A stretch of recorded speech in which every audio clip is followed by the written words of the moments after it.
मूर्ख बहू। एक बनिया था। एक बार वह व्यापार के लिए प्रदेश जाने लगा।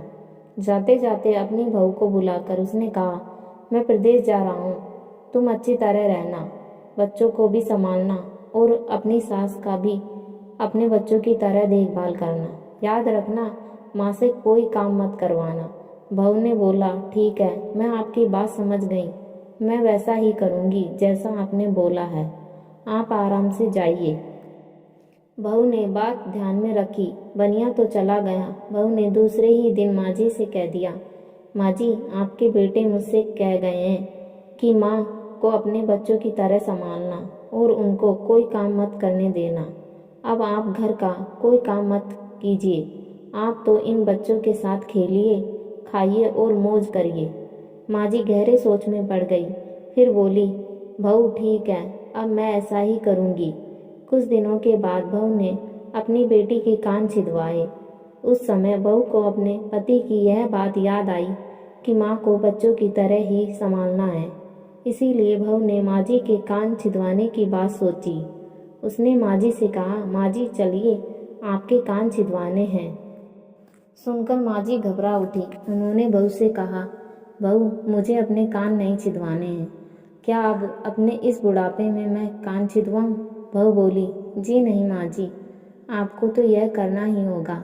मैं नहीं चाहती कि आपका बेटा मुझसे कुछ कहे, इसीलिए आपको मैं अच्छे से संभालूंगी। मेरी दोनों आंखें बराबर हैं, जैसी लड़की वैसी ही आप भी हैं।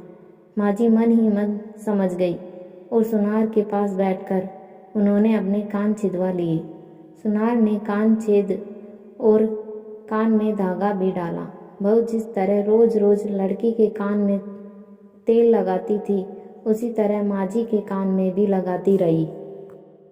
थोड़े दिनों बाद बहू ने अपनी बेटी के लिए बाली बनवाई तो उसे अपने पति के बाद याद आई। उसने माँ जी के लिए भी बाली बनवाई और कहा, आइए आपको यह बाली पहना दूँ। माँ जी ने कहा, बहू, मुझको बाली क्यों पहनानी है, मैं बूढ़ी हूँ, मुझे इसकी ज़रूरत नहीं है। बाली तुम अपनी बेटी को पहनाओ, मुझको नहीं पहननी है। लेकिन बहू नहीं मानी। जबरदस्ती करके माँ जी को बाली पहना ही दी। इसके पश्चात माँ जी छोटे बच्चों के साथ अपना मनोरंजन करती, घूमती खेलती और कई तरह के मौज मस्ती करती। बहू ने एक बढ़िया दिन देखकर अपने बेटे को नाई से चोटी रखवा ली। फिर बहू को माँ जी की याद आ गई। माँ जी बच्चों के साथ खेल रही थी। उन्हें वहाँ से बुलवा लिया और कहा, माँ जी आइए, नाई के सामने बैठिए, अपने लड़के की तरह मुझे आपके सिर पर भी चोटी रखवानी है। जब गोविंद के चोटी रखवाई तो आपके क्यों न रखवाऊं, इसीलिए आप जल्दी आइए। माँ जी ने बहू को बहुत समझाया पर बहू टस से मस नहीं हुई। आखिर माँ जी नाई के सामने बैठी और उन्होंने अपने सिर पर चोटी रखवाई। बहू ने गोविंद को और माँ जी को जो बोला वही किया उनके साथ। बाद में बहू रोज माँ जी की चोटी में तेल डालती, चोटी गूंथती और सर पर ओढ़नी डालकर माँ जी को बच्चों के साथ खेलने के लिए भेजती। जब खाने का समय होता तो बहू उनको आवाज़ देकर बुलाती है। ऐसे ही रोज का हाल था। जब बेटा घर वापस आया तो सबसे पहले उसने बहू से माँ के बारे में पूछा कि माँ कैसी हैं और कहाँ हैं, मुझे उनसे आशीर्वाद लेना है। बहू ने बताया, माँ जी तो बच्चों के साथ खेल रही है, यहीं कहीं होगी, आ जाएंगी। बेटे ने पूछा, क्या कहते हो, माँ गली में खेलने गई है? गली में तो बच्चे खेलते हैं, क्या बूढ़ी माँ कहीं खेलने जाती है?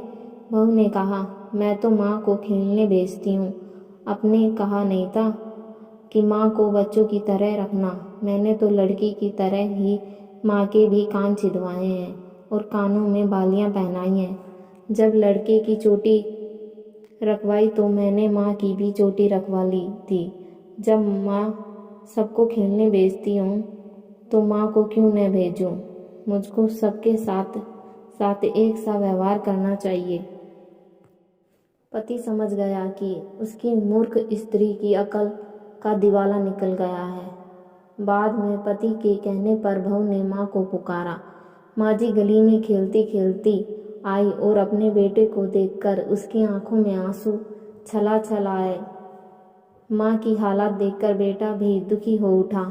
बहू की मूर्खता के लिए बेटे ने माँ को माफ़ी मांगी और बहू को बड़ी उल्टी सीधी सुनाई।